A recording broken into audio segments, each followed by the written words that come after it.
Hello everyone, welcome to today's video. तो आज के वीडियो में हम बात करने वाले हैं आपके एलटी एग्ज़ाम की। तो कल जो है आपका एग्ज़ाम कैलेंडर आ गया और आपके एग्ज़ाम कैलेंडर में जो ट्रिपल एससी ने किया है, उन्होंने देखिए जो आपका एलटी का एग्ज़ाम है उन्होंने कब बताया है, 30 जून को बताया है। तो संभावित था कि ये जुलाई में करवाएंगे एग्ज़ाम, लेकिन अब इन्होंने डेट जो है वो 30 जून दे दी है। और कई लोग जो हैं इस डेट को सुन के काफ़ी घबरा भी गए, क्योंकि एक्सपेक्टेशन ये थी कि शायद एग्ज़ाम और आगे चला जाएगा, क्योंकि जुलाई भी संभावित था। लेकिन जो कैलेंडर आया उसके अकॉर्डिंग जून में ही इन्होंने एग्ज़ाम करा दिया। हालांकि 30 जून लास्ट में ही है, लेकिन फिर भी कहीं ना कहीं हमें अपनी स्ट्रैटेजी में परिवर्तन करना पड़ेगा। तो इससे घबराने की ज़रूरत नहीं है। और अब बदले हुए इस टाइम पीरियड में जो हमें करना है वो किस तरीके से करना है उसको हम देखेंगे। तो देखिए एग्ज़ाम कब है, 30 जून को आपका एग्ज़ाम है, ठीक है। कितने दिन बचे हैं, तो ऑलमोस्ट 55 दिन मान के चलिए। 55 दिन मैं क्यों लगा रही हूँ, अभी आज 27 तारीख है, ठीक है, 3 दिन आगे के लगा लीजिए। और इसके बाद आपका 31 का महीना मई का आ जाएगा, प्लस जून के जो है आप एक हफ्ते पहले अपनी तैयारी बिल्कुल ख़त्म करके रख देंगे, तभी आपको रिवीजन का टाइम मिलेगा। अदरवाइज आपको रिवीजन का टाइम नहीं मिलेगा। यानी मैं 22 जून तक का अगर समय लगाऊं तो टोटल कुल मिला के आपको 55 दिन मिल रहे हैं। तो आपको ये जो स्ट्रेटेजी प्लान करनी है 55 दिन की प्लान करनी है। अब आगे क्या, ठीक है, सबसे इंपॉर्टेंट सवाल हम सबके सामने यही आ रहा है। कल से ही जैसे एग्जाम कैलेंडर आप लोगों के सामने आया है, मेरे पास भी कई मैसेजेस आने में हैं, सबको बहुत डर लग रहा है। लेकिन डरने की ज़रूरत नहीं है, क्योंकि देखिए ना, जो भी चीज़ें हो रही है ना सबके लिए एक बराबर है। अभी कोई भी ऐसा नहीं है जिसने अपनी तैयारी बहुत ही एकदम 100% कर रखी होगी, क्योंकि सिलेबस बदला है, अभी ही बदला है। अभी ही अचानक से आपका पेडागोजी के सिलेबस में इतनी सारी चीज़ें आ गई हैं, पेपर पैटर्न में चेंज आए हैं। आपको सब्जेक्ट की तैयारी भी करनी है, प्लस बीएड के जो आपका जो पूरा सिलेबस दिया हुआ है उसमें पेडागोजी वाला वो भी आपको कवर करना है, जीके रीजनिंग है। तो अभी सभी के लिए चीज़ें नई हैं, सभी लोग प्रिपरेशन कर ही रहे हैं। थोड़ा बात करेंगे स्ट्रेटेजी पे, ठीक है। तो क्या होनी चाहिए अगले 55 दिनों की स्ट्रेटेजी हमारे लिए। तो देखिए 55 दिन के लिए हमारी जो स्ट्रेटेजी होनी चाहिए, यहाँ पे क्या आनी चाहिए, सबसे पहले तो अपनी डेडलाइंस को आपको शिफ्ट करना है। डेडलाइंस को शिफ्ट करना है कहने का मतलब है, आप सब लोगों ने ये सोच रखा होगा कि जून लास्ट तक जो है हम प्रिपरेशन करेंगे, क्योंकि जुलाई में संभावित है, आपने सोचा होगा वहाँ हमें 1 या 2 हफ्ते तो मिलेंगे ही कम से कम, वहाँ पर हम रिविजन कर लेंगे। लेकिन अब आपको इस डेडलाइन को पीछे खिसकाना होगा, इसे प्रीपोन्ड करना पड़ेगा, ठीक है, प्रीपोन्ड करना पड़ेगा इसे। कम से कम 22 जून तक आपकी अब पूरी तैयारी हो जानी चाहिए, तभी आपको रिवीजन का टाइम मिलेगा।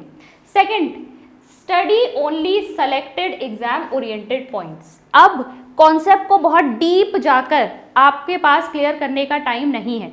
जहाँ जहाँ से क्वेश्चन बन रहा है पॉइंट वाइज, बस आपको उसी को स्टडी करना है। अभी मैं आपको एग्जाम्पल के तौर पर भी बताऊंगी यहाँ पर आपको किस तरीके से पॉइंट वाइज स्टडी करना है। इसके अलावा आप देखिए यहाँ पर follow strict time schedule and try to achieve your daily target, ठीक है। आपको ये 55 दिन की ना एक स्ट्रैटेजी बना लेनी है। 5 यूनिट्स अगर आपके, मैं केवल पेडागोजी के लिए बता रही हूँ, आपको अपना टाइम शेड्यूल जो बनाना है अपने सब्जेक्ट्स के अकॉर्डिंग भी आपको अपने टाइम को डिवाइड करना पड़ेगा। कितना टाइम आप पेडागोजी को देंगे, कितना टाइम आप अपने सब्जेक्ट को देंगे, उसके हिसाब से अपना एक डिटेल टाइम टेबल तैयार कीजिए। मैं सिर्फ पेडागोजी के लिए भी आपको ये बताऊंगी कि आपको समय देना है अपना, जैसे 5 यूनिट्स है तो ये 5 यूनिट्स में दिन में डिवाइड कर लीजिए ना। 55 दिन है तो इनको किस तरीके से मैं विभाजित करूं कि मेरा इतने दिन में एक एक यूनिट जो है ये कवर हो जाए, ठीक है। आपको इस तरीके से करना है और कोशिश कीजिए कि जो आपका वीकली या डेली टारगेट जो आप सेट करते हैं उसको आप अचीव कर पाएं, ठीक है। देखिए अच्छा समय है, मैंने पहले भी कहा था कि यहाँ पर जो टीचर्स आप में से हैं उनको स्कूल का यहाँ पर ब्रेक मिलेगा, समर वेकेशंस मिलेंगी, तो वहाँ पर आप अपना टाइम डिवोट कर सकते हैं यहाँ प्रिपरेशन में। प्लस प्रैक्टिस मोर क्वेश्चंस, ज़्यादा से ज़्यादा एमसीक्यू आपको सॉल्व करने हैं। पॉइंट वाइज स्टडी कीजिए और ज़्यादा से ज़्यादा क्वेश्चन सॉल्व कीजिए। अब क्वेश्चंस के लिए बता देती हूँ। देखो यहाँ पर अभी एलटी के लिए कंप्लीट ऐसी कोई भी किताब नहीं है जो आपको बहुत अच्छे एमसीक्यूज प्रोवाइड करे। लेकिन यहाँ एमसीक्यूज कहाँ से आप प्रैक्टिस कर सकते हैं, अगर आप यूजीसी नेट एग्जाम के एजुकेशन के पेपर्स देखेंगे, ठीक है, यूजीसी नेट एजुकेशन, तो यहाँ से आपके बहुत सारे क्वेश्चंस अच्छे बन सकते हैं, ठीक है, बहुत अच्छे क्वेश्चंस यहाँ पर आपको मिलेंगे। अच्छा एक चीज़ और, रीसेंट वाले नहीं लेने, क्योंकि अब जो नेट का लेवल है ना बहुत ऊपर हो चुका है, क्वेश्चंस काफ़ी टफ बनाते हैं वहाँ पर वो नेट के लेवल के। जो थोड़े पुराने पेपर्स हैं आप 11-12 वहाँ से उठाइए, ठीक है, वहाँ से प्रैक्टिस करते हुए चलिए और एजुकेशन के काफ़ी अच्छे आपको यहाँ पर क्वेश्चंस मिल जाएंगे। तो यूजीसी नेट एजुकेशन के पेपर देख सकते हैं आप एमसीक्यू प्रैक्टिस के लिए। दूसरा, अगर किसी स्टेट के सेट के एग्जाम है, ठीक है, स्टेट के जो सेट एग्जाम होते हैं ना, जो असिस्टेंट प्रोफेसर की एलिजिबिलिटी के लिए होते हैं वो भी आप चेक कर सकते हैं। वो भी आपका कौन सा सब्जेक्ट देखना है, एजुकेशन, ठीक है।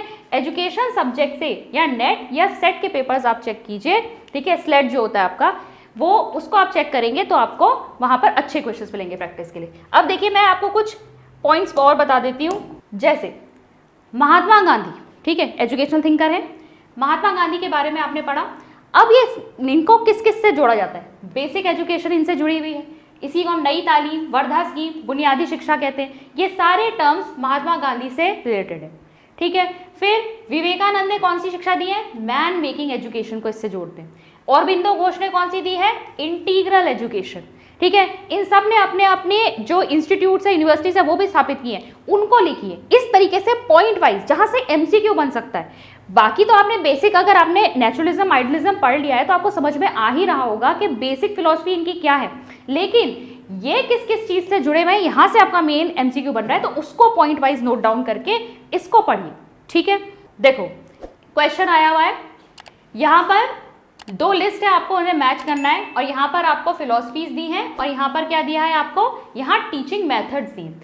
अब एक आपने पेज पे क्या किया, पॉइंट्स बना लिए, कौन सी फिलॉसफी किस टीचिंग मेथड के साथ यहाँ पर आप मैच कर सकते हैं, या कौन सा टीचिंग मेथड जो है आपका किस फिलॉसफी से डिराइव हुआ है। बस वो एक पैराग्राफ में ही आपका आ जाएगा पॉइंट वाइज, अगर आप लिखोगे, और उतना ही पढ़ना है, इसीलिए मैं कह रही हूँ पॉइंट वाइज पढ़ो।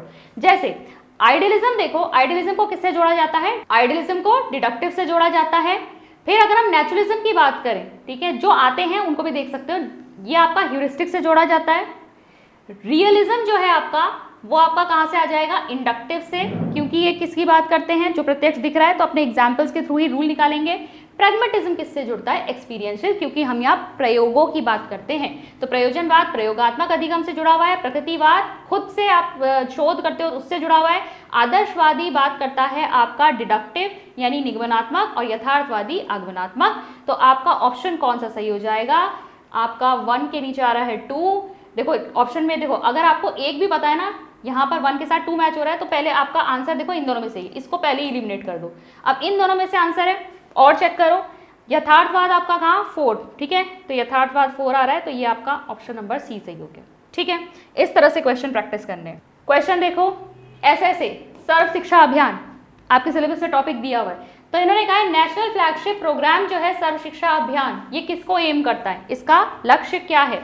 प्रारंभिक शिक्षा का सार्वत्रिकरण, माध्यमिक शिक्षा का सार्वत्रिकरण, प्राथमिक विद्यालयों में विशेष शिक्षा या विशेष माध्यमिक शैक्षिक कार्यक्रम। तो इसका सही आंसर क्या है, प्रारंभिक शिक्षा का सार्वत्रिकरण, universalization of elementary education, class 1 से लेकर क्लास 8 तक की शिक्षा जो है वो सार्वभौमिकरण उसका करने की बात जो है सर्व शिक्षा अभियान इसी उद्देश्य से शुरू किया गया था, ठीक है।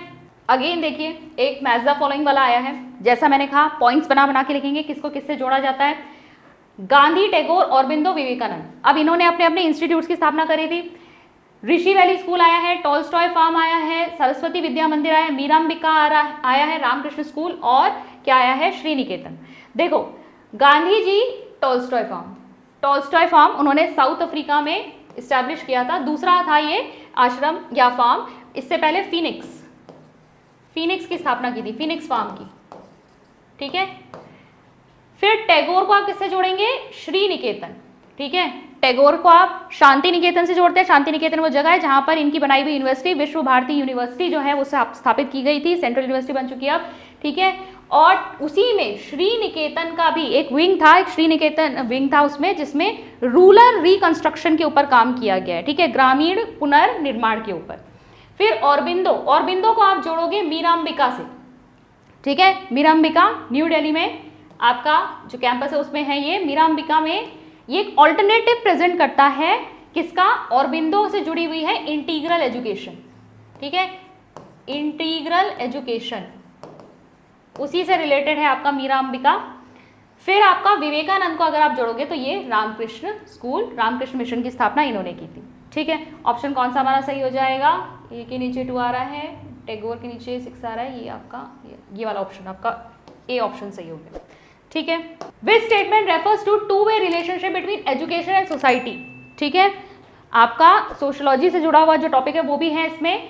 तो यहाँ पर देखेंगे स्टेटमेंट क्या देखिए, the school is a miniature social system, the society plans to have schools, the school is a creature of society, या the school is created by society to recreate itself. और सबसे ज़्यादा उपयुक्त जो यहाँ पर लग रहा है वो ये है कि विद्यालय सामाजिक तंत्र का लघु रूप है, school is a miniature social system. ठीक है, अब सोसाइटी के बारे में जॉन डीवी क्या कहते हैं, स्कूल को मिनिएचर सोसाइटी बताया है, जॉन डीवी का कथन है। अगर हम बात करें आपके रियलिज्म की तो वहाँ पे भी जो स्कूल है उसको समाज का दर्पण बताया है। तो ये छोटे छोटे पॉइंट्स हैं जिनको आप जब पॉइंट वाइज पढ़ेंगे किसने किस चीज़ को क्या कहा है, ये सारी चीज़ें आपको पॉइंट वाइज लिखनी है और इसी तरीके से आपको पढ़ना है। ठीक है, ये क्वेश्चंस मैंने आपके यूजीसी नेट से ही लिए हैं और इसी तरह के क्वेश्चन जब आप पेपर्स चेक करोगे ना तो आपको बहुत सारे क्वेश्चन ऐसे मिलेंगे जो आपके एलटी के प्रीवियस एग्जाम्स में भी आए हुए हैं। एक और बात कहना चाहूँगी, डीप जाने के लिए अभी इसलिए भी नहीं कह रही हूँ क्योंकि ये सिलेबस इस बार चेंज हुआ है। ऐसे क्वेश्चंस पहले नहीं आए आपके फिलॉसफी वगैरह वाले जो टॉपिक्स थे, जो आईसीटी वाले टॉपिक्स थे, वो कभी एलटी में इस तरीके से इतना डीपली नहीं पूछे जाते थे। तो क्या होता है ना, डीप तब जाते हैं जब पेपर लगातार कई बार होता है। जब बहुत बार पेपर होता है तो आगे आगे ऊपर ऊपर से क्वेश्चन रह नहीं जाते, तब वो डीप क्वेश्चन पूछते हैं। लेकिन अभी यहाँ पर ट्रिपल एससी के पास बहुत चॉइस है, वो आराम से ऊपर ऊपर से क्वेश्चंस पूछ सकता है। तो डायरेक्ट क्वेश्चंस बन रहे हैं यहाँ पर, ऊपर ऊपर से क्वेश्चंस बन रहे हैं, बहुत डीप जाने की जरूरत नहीं है। इसलिए घबराइए मत, बस अपने जो व्यवस्थित तरीके से पढ़िए। आप अपना जो स्ट्रैटेजी है उसको अगर ढंग से प्लान करेंगे और अगर आप ना 15 दिन का भी शेड्यूल अगर आपने फॉलो कर लिया, अपने टारगेट्स अचीव कर लिया, आपको कॉन्फिडेंस आने लग जाएगा कि हाँ मैं प्रिपरेशन अपना टाइम पे कंप्लीट कर लूँगा। तो कोशिश कीजिए कि आप अपनी प्रिपरेशन को इसी तरीके से चलाएं। ठीक है, जो स्ट्रैटेजी वैसे आपके लिए सूटेबल है आप उसे फॉलो कर सकते हैं। यहाँ पर मैंने आपको एक छोटा सा गाइडेंस दिया है क्योंकि आपकी तरफ से बहुत सारे मैसेजेस आ रहे थे। इसके अलावा आप हमसे और भी अगर गाइडेंस चाहते हैं तो आप हमारे अचीवर्स ऐप को डाउनलोड कर सकते हैं। हमारे कोर्सेज वहाँ पर चल रहे हैं, हमारे पेडागोजी का कोर्स तो चल ही रहा है, साथ ही साथ कंप्लीट पेपर 1 हम करा रहे हैं जिसमें रीजनिंग और जीके भी आपको मिलती है। इसके अलावा एसएसटी की भी यहाँ पर क्लासेस चल रही हैं। अगर आप एसएसटी का भी बैच लेना चाहते हैं तो आप वो ले सकते हैं, वहाँ पर काफ़ी एक्सपर्ट टीचर्स जो हैं वो यहाँ आपको पढ़ा रहे हैं। प्लस आप हमसे मैथ्स वगैरह भी पढ़ना चाहते हैं तो आप उसके लिए भी हमें कांटेक्ट कर सकते हैं। ठीक है, तो आई होप आज का ये जो वीडियो है आपके लिए यूजफुल रहा होगा। मैं मिलती हूँ आपसे नेक्स्ट वीडियो में। Thank you.